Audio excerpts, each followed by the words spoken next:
Hello everyone, welcome to the short tutorial series on the more practical side of research. The series is on specific research methods and tools and processes we use when we collect and analyze data. Now, we can't cover every single possible research method, so we will zoom in on 4 popular methods. In this tutorial, we start with a popular quantitative research method for organizational communication researchers, the questionnaire-based survey. There are various ways in which a survey questionnaire can be administered, but we are also focusing mostly on the self-administered questionnaire. That is like when you send a link to people or an attachment to an email or send a questionnaire via the post or get it delivered or whatever. But the point is that respondents complete the questionnaire on their own and in their own time potentially. We also consider survey research only cross-sectionally, so not including survey research used in before and after testing or as part of a longitudinal process. We can also not get close to covering all the details for each method, so I will stick to the type of information you will need when you are thinking about writing a research proposal for a study that includes a questionnaire-based survey. You can also see more about compiling your research proposal in Tutorial 8 for more on the type of information you need for a research proposal. Now, we already covered some of the basics of survey research in Tutorial 7, where we talk about designing a survey study. But you can also use a questionnaire-based survey as part of another research design and use it as a data collection method together with other methods. And if you are doing that, whether it's inside of a survey design or as part of another design, your research proposal need to clarify the following things. The first is a basic description of the survey method and an indication of the specific type and format of your survey method and the role or purpose of this method in your bigger research design. You have to give an outline of the design of the measuring instrument, the questionnaire in this case, and important considerations of population and sampling, outline the data collection process and the method and process of data analysis.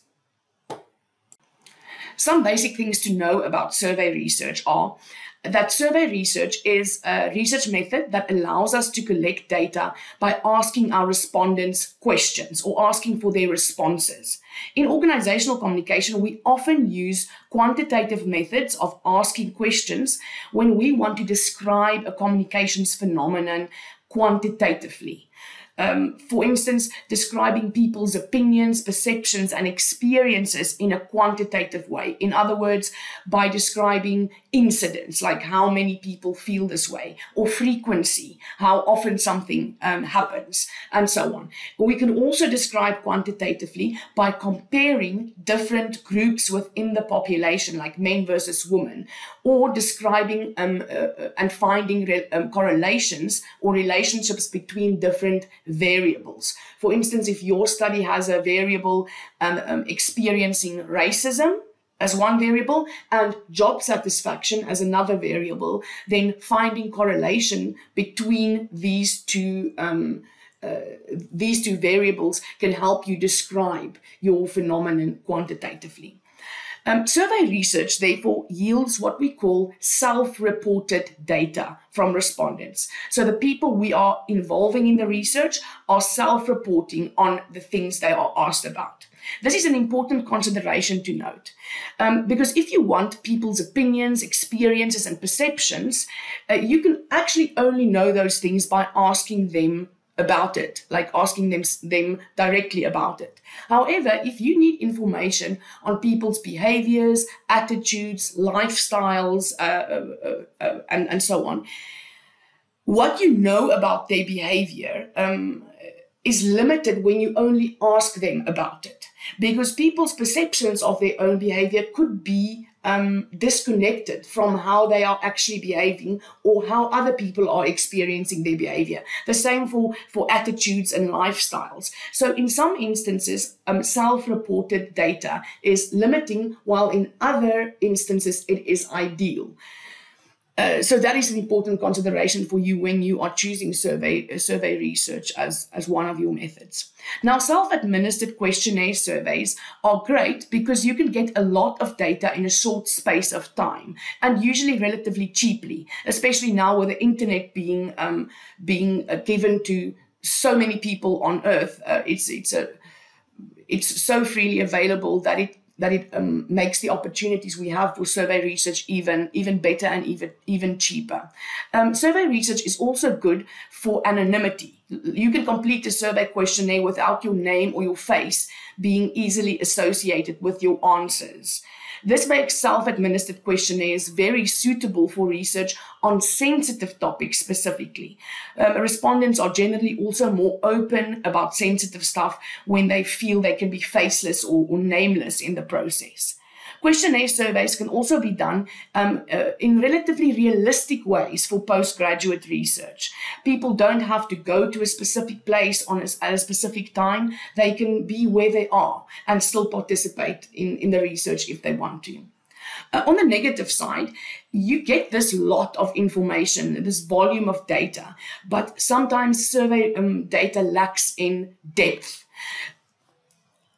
If a respondent is self-administering a questionnaire, there's also very little opportunity for them to clarify something that they don't understand or a formulation of an item that is not clear to them. And then the researcher or the data collector is not on hand to clarify or to answer questions. Survey research in the self-administered questionnaire, like in a written out questionnaire, is also limited to only people that can read. If you are wanting to do research where the source of data are people that are not literate or not fully literate, then survey research is limiting in that regard as well. When it comes to distributing your questionnaire and getting it back from respondents, you have a variety of options, as I've said before.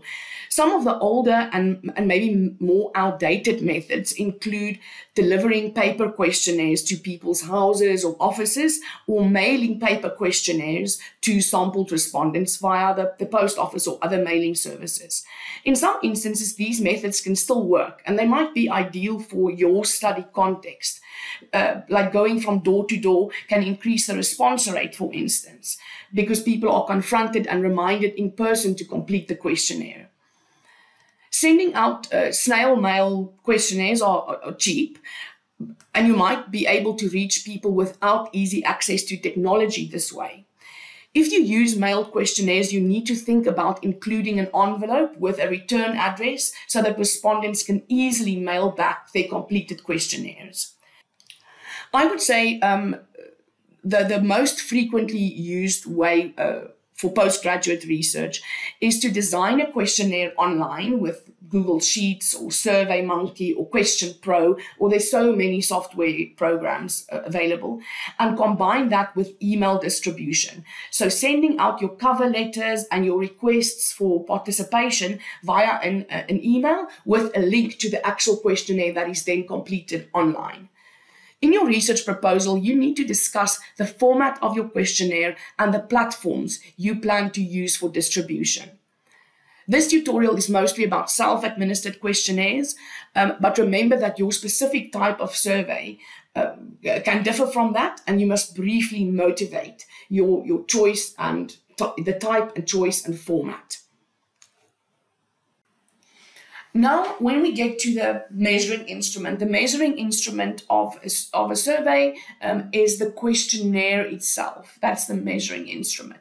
Now, for some popular research topics, you will come across existing questionnaires. And if that specific instrument is well-known and popular or specifically suitable for your study, you can use it as it is. In some cases, you can also choose to modify an existing instrument or to combine elements of a number of existing questionnaires to form your own your own version of those.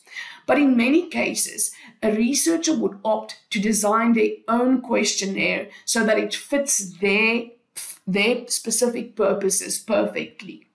Now, designing a questionnaire is not a straightforward story.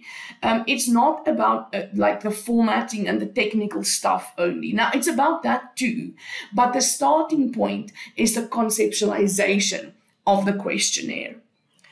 One thing that most quantitative methods have in common is that they are based on deductively reasoning from theory to measurement.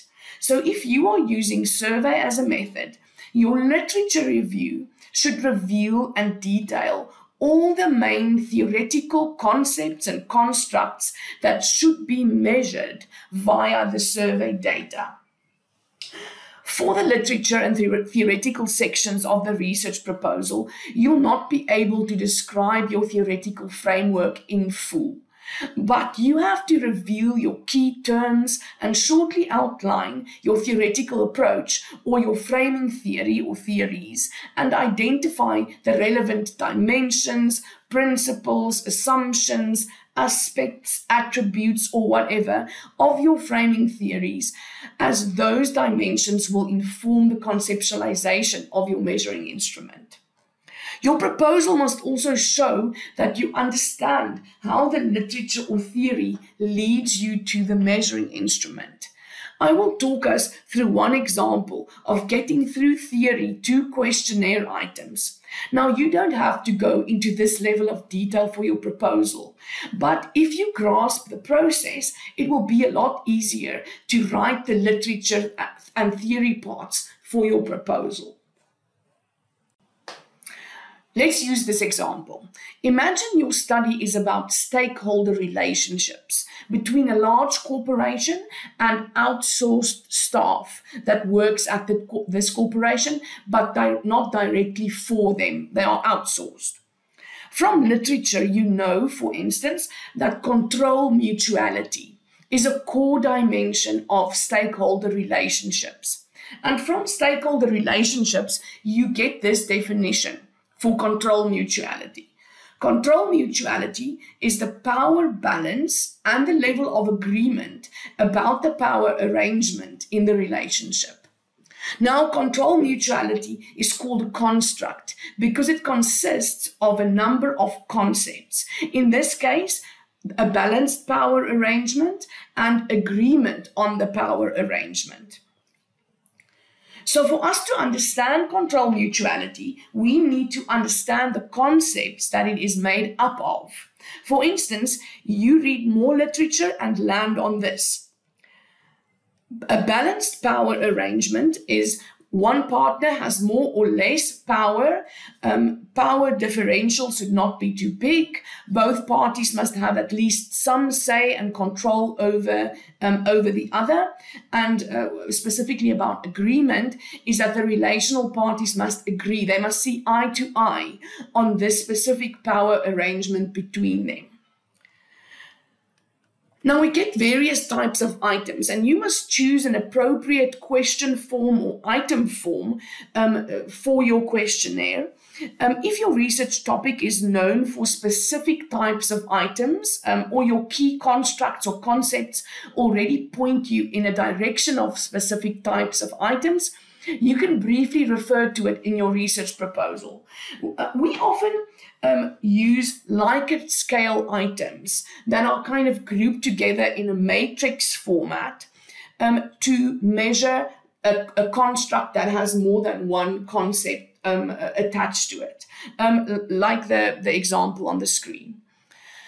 Now, for our example, Likert scale items can work well. If we take our construct, that is control mutuality, and we break it down into smaller concepts or variables, we start calling concepts variables once we are talking about measuring, we can know that we can know what we should to create questionnaire items. It can look something like this, your thought process. Now, the variables or the concepts are, as we said, a balanced power arrangement and then agreement on the power arrangement as the second concept. Then we can devise from our literature further indicators or measures of a balanced power arrangement and of an agreement.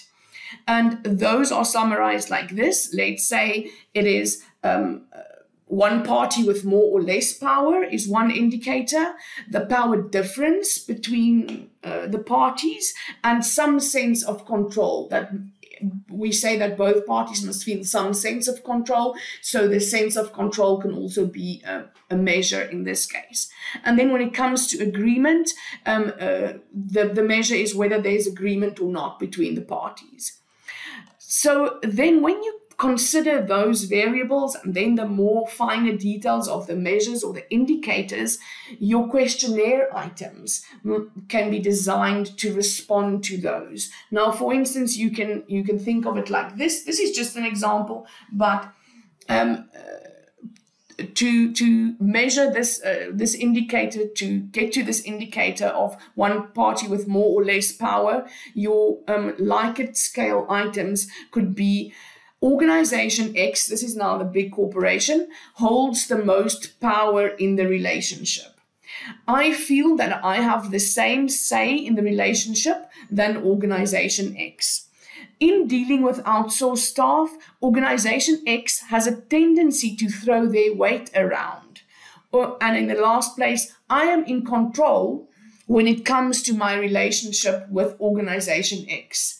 Now, from those items, if your respondents agree or disagree to certain extents with these statements, you'll get a very good idea of which party has more or less power and what the perceptions are around those indicators. In terms of the power difference, you can measure that with the following items. Organization X controls all aspects of their relationship with me. Second item, I think Organization X has too much power. Third item, I feel that Organization X has an acceptable degree of control over things. And in the last place, outsourced staff exerts a lot of pressure on Organization X.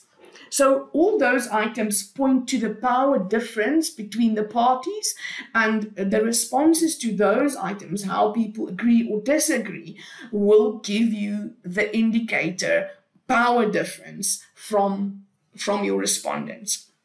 And then that third one, some sense of control, is that indicator, and we can measure that with the following items. Outsourced staff have an influence on some decision making in Organization X. And in the second place, when I interact with a representative of Organization X, I feel like I have some sense of control over the situation. And then for the second concept, we only have this one indicator, whether there is agreement or not between the parties. And the items there could be, it is common knowledge that outsourced staff are not making the decisions. In the second place, I feel the relationship between Organization X and myself are just about right. And in the third place, Organization X knows where they stand with me. So all of those items speak to whether there is agreement or not in terms of how the relationship is, what the status of the relationship is. For your proposal, you need to show that you understand that theory and literature leads to how the questionnaire is designed through this process of conceptualization and operationalization.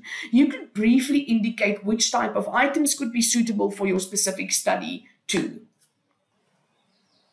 Okay, but remember that a questionnaire is also more than just a collection of questions or items. There are instructions and text and sections and visual design and layout that should all be considered when you create or construct your questionnaire. Respondents are expected to find their own way when it's a self-administered questionnaire. So that makes a visual appearance and the spacing, as well as the logical flow and the structure of your questionnaire, crucial. Again, the finer details of the questionnaire is not discussed in a research proposal, but you should touch on some points of consideration on your questionnaire design. For instance, the layout and logical flow of a questionnaire depends on the format. If it's a pen and paper questionnaire, a digitized paper like a PDF or Microsoft Word type of questionnaire attached to an email, or if it's an online design questionnaire like via a platform like SurveyMonkey, all of that will change the way you think about the flow and the layout. And it will be completed via, and you must think about things like whether it will be completed via mobile phone or on a bigger screen. The proposal should identify the format and link it to some of the practical implications for data collection and analysis. The introduction to a questionnaire contains some of the most important ethical elements, and those need to be declared in the proposal phase of the study already. This includes things like obtaining ethical clearance, handling informed consent, and clauses on anonymity and confidentiality.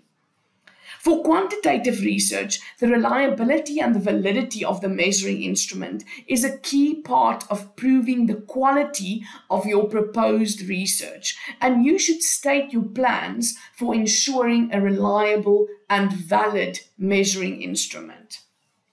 Here are some examples of what questionnaire surveys can generally look like. It will do you good to search online for some examples to have an idea of what these documents contain and how they are put together before you write your research proposal. Now, for the specific type of survey we are talking about in this tutorial, you will always have a population of people, because people will be your respondents and will complete the questionnaire. So you should have a population of people and you should be sampling people. Now, survey research is made for larger populations, and if we work with masses of people, sampling becomes an important aspect, especially if we want to generalize our findings, because then the size of the sample and the way we sample are very important considerations. However, in many postgraduate studies, we use surveys, but we don't actually have a large population to our disposal, or we don't actually intend on generalizing our findings. In such cases, we don't have to ensure that we get a representative sample, and we can deviate from the conventional ways of drawing a sample to some degree. However, since sampling is an issue in quantitative research, and we cannot draw a representative sample for whatever reason, we usually note this as a limitation of our research. Where for qualitative research, it is not a limitation, for instance, to draw a smaller sample. The target population is that entire group of people that you would like to generalize your results to. So this target population must make sense for your study. If you are doing research within a specific organizational setting, let's say about employee matters, you will draw a sample of employees. Then your target population is, for instance, all the employees of that organization. It's not all the people in South Africa. It's not everybody that works in South Africa, for instance. It is a population, a target population that makes sense for your study. If you are doing research on the opinions of Woolworths customers about something, then all Woolworths customers are your target population. But if your study sets out from the beginning of the study to look at customer opinions of rural women and Woolworths is your case study, then your target population is not all Woolworths customers, but only rural female customers of Woolworths. Now, if you're doing research in a small organization, let's say there are 30 staff members, you might not need to draw a sample at all, and you can just do a census and give every single employee a questionnaire. But if you cannot include everyone like that, you need to draw a sample. Then we look towards the accessible population.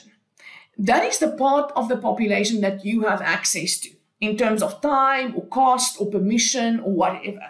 If you are working with a population of staff members, it's likely that the entire population is accessible to you, like via email.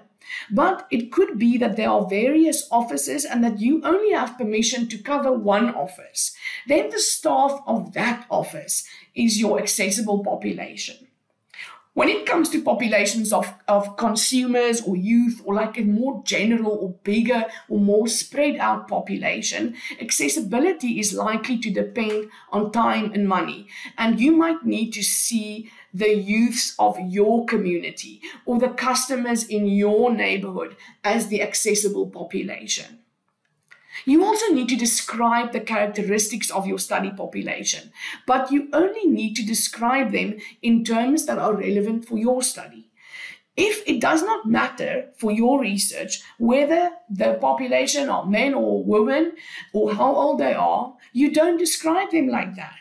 If you have a population of staff members and your study will look at relations between different levels of staff, like general staff, specialist staff, management, or whatever, then those characteristics are to be touched on in your study. Or if your study is about how people experience social media technology, then maybe their ages are relevant to your work. So you describe the population in terms of age. You are not describing the population characteristics for fun. You describe them because they might change the way you sample. If you are going for a representative sample, the population parameters is part of the calculation of your sampling error and your confidence levels. But if you are not trying to generalize, then you are using those characteristics for common sense reasons. The same goes for sample size. If you want to generalize, then the sample size is definitely important. But if you don't want to draw a representative sample, you could still consider sample size and outline your planned sample size in the research proposal. Now, briefly, let's talk about sampling methods. Now, there are many methods to draw samples with. If you want to generalize your findings, you will be trying to get as close to probability sampling method as you can. But if you don't, you will be less concerned about that. Whatever your intention, if you're using a questionnaire survey, you have to think about the purpose of your study when you choose a sampling method. Like if you have to include managers and general staff and specialist staff for your study to work out, then you use a stratified sample, for instance. It's also sometimes sensible in organizational research to do a multi-stage sample, where you first sample an organization and then sample people. If you're not wanting a representative sample for survey research, you should not be flippant about sampling. You must be as systematic as possible. It is not okay, for instance, to use a convenient sampling method if you could have used a more probability type sample or a quasi-probability type sampling. For your proposal, you might not be able to know every exact detail of your population and sampling yet. But you have to outline your population and your sampling strategy in such a way that the reader or the evaluator of that proposal can feel confident that you know how you are thinking about it and that you are clued up on everything that needs to be considered and that you have already started considering those things for your study. For survey research, there are various practical aspects to think about and plan for during the proposal phase of a research project. Now, linked to the design and the construction of your questionnaire, your proposal should state and motivate the type and format of your survey and the timeline of data collection, the pilot testing, and a plan for administration of the actual survey. As well as how you plan to monitor responses and some initiatives to stimulate a higher response rate. The pilot test is first. Before you jump into full-scale data collection for survey research, you need to do a pilot test. A pilot test is a test run to make sure that your questionnaire can effectively solicit responses from your respondents and that your plans for data collection are actually working. In terms of your questionnaire, the pilot test helps you to determine the content validity of your instrument and can increase the general validity and reliability of your research and act as an early warning system if there is something wrong with your instrument. Depending on your specific situation and study, the pilot test can be done with selected members of the actual population, or it could be done by handing your questionnaire to another group of people like colleagues or friends and so on. If you are giving it to an expert like a colleague or a supervisor, you can call this an expert jury method. And if you ask a group of friends or fellow students to help, you can see it kind of as a focus group maybe. The pilot test is about checking the clarity and the accuracy of your item formulations, the scales of your questionnaire, and the general flow and format of the questionnaire. You are essentially interested in whether your respondents understand your items and instructions.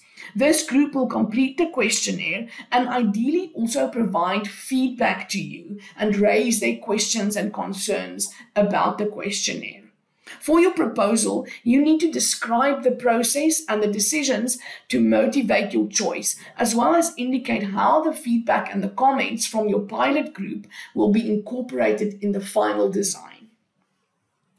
In terms of distributing your questionnaire, the secret to successful survey administration is planning ahead of time and making it as easy as possible for your respondents to give you the best chance of getting a good response rate.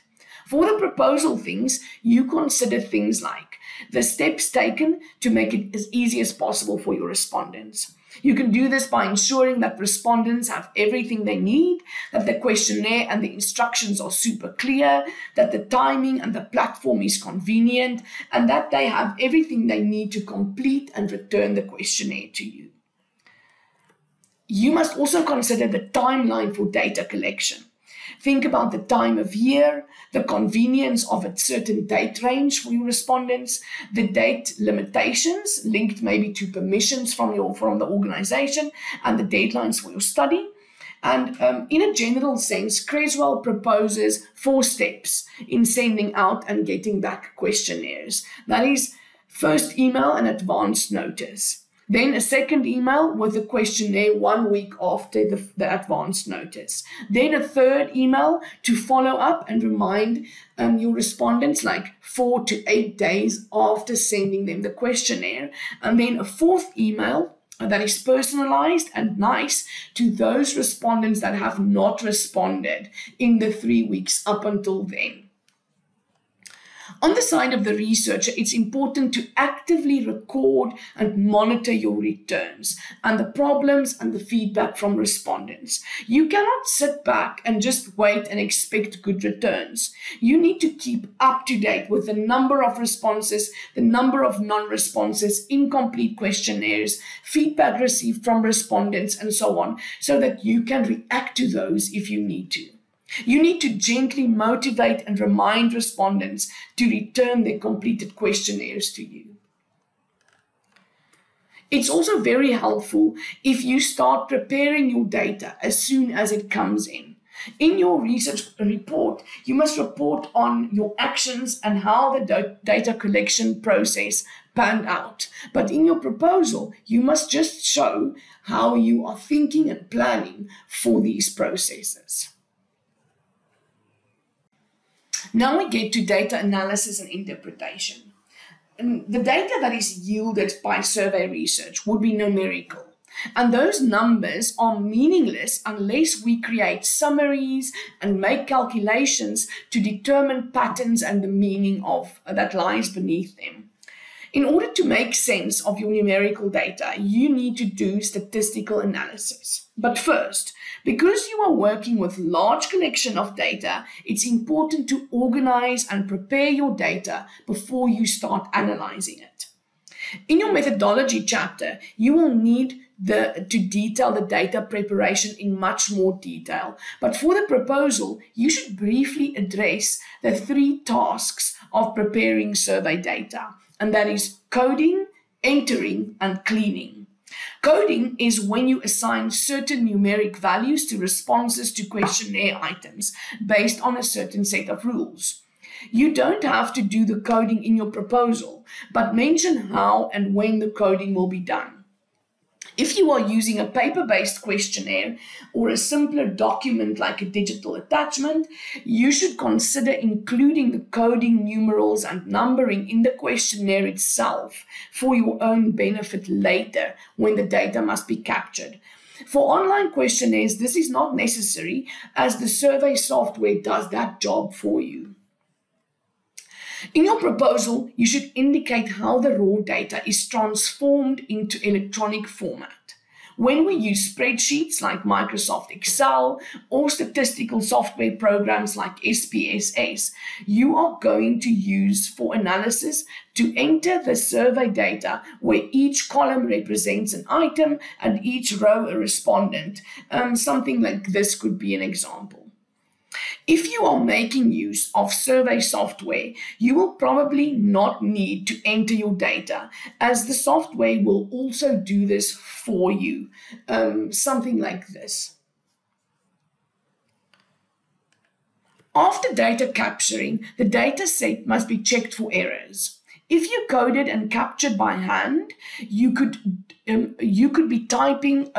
making typing and other human type errors, and you can check this by drawing a sample of 10 to 15% of the cases you entered and check every code entered against the completed questionnaire again. And if there are many errors in your sample, you know you will have to recheck all your data. If your data set is downloaded from an online survey tool, you must check the data for errors that might have slipped in. For instance, where the coding is not in the correct format you require. Like sometimes survey tools will include columns you don't need, like maybe dates or other details, or the labels for your columns are not exactly what you want. After checking for basic errors, you can do a second check by using your statistical program to find any impossible codes. You can check this by doing a simple calculation like frequency tables to see where there are values that don't make sense. For example, if you have a scale from 1 to 5, but there's like one response that is coded as a 6, then it's also part of your cleanup to figure out how that happened and to eliminate that type of errors. For the proposal, you don't need to detail the cleanup, but also mention it so that it is clear to those who read it that you understand the process.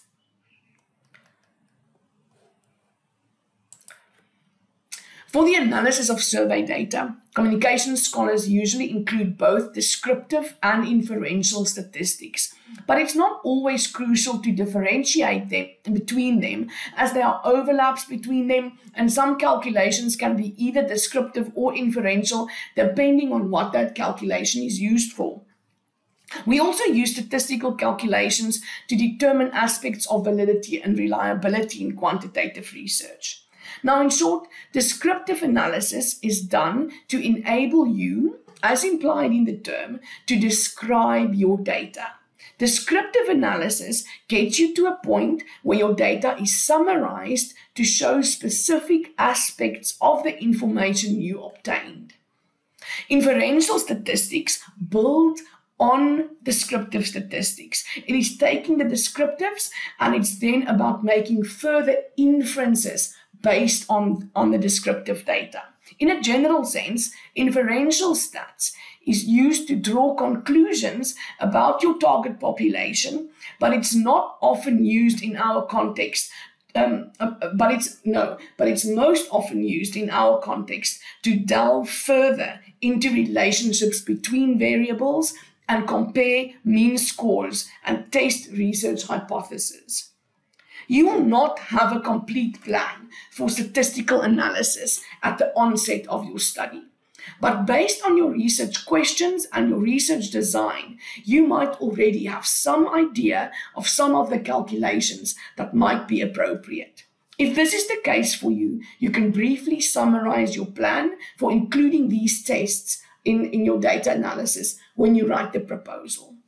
For example, Most survey studies, initially analysis is done through basic descriptive statistics and presented using frequency tables and graphs. Something like this is an example. For questionnaires that contain sets of items that group together to measure latent variables, measures of central tendency and measures of variability can be calculated to give a first glance summary of your findings. Something like this it can look like. For research projects with research questions specifically formulated to require that the relationship between variables must be determined, you can already know in the proposal phase that a correlation coefficient will have to be calculated. This is an example of what a correlation coefficient looks like. You might also know from early on in your research project that you will do statistical tests like maybe a Cronbach's alpha or a factor analysis to determine the internal consistency of your questionnaire and testing the validity of your variables. That can look like this when it's written up. It's not often that an organizational communication postgraduate will attempt statistical analysis without the assistance of a statistical consultant.